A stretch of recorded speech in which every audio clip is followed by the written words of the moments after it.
بسم اللہ الرحمن الرحیم۔ معزز سامعین کرام، امید کرتا ہوں کہ آپ خیر و عافیت سے ہوں گے۔ اللہ تعالیٰ آپ کو شاد و باد رکھے۔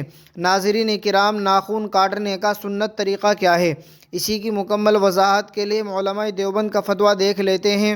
چنانچہ کسی سائل نے دارالعلوم دیوبند سے سوال کیا، ناخن کاٹنے کا سنت طریقہ کیا ہے؟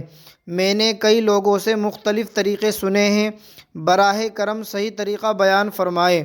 تو دارالعلوم کی طرف سے جواب دیا گیا، بسم اللہ الرحمن الرحیم، جس طرح چاہے کاٹ سکتے ہیں، کوئی مخصوص طریقہ لازم اور متعین نہیں۔ اچھا یہ ہے کہ دائیں ہاتھ کی شہادت والی انگلی سے ابتدا کرے اور چھوٹی انگلی پر ختم کرے، پھر بائیں ہاتھ کی چھوٹی انگلی سے کاٹتے ہوئے دائیں ہاتھ کے انگوٹھے پر ختم کرے، اور پیر کے ناخن میں دائیں پیر کی چھوٹی انگلی سے ابتدا کرے اور بائیں پیر کی چھوٹی انگلی پر ختم کرے۔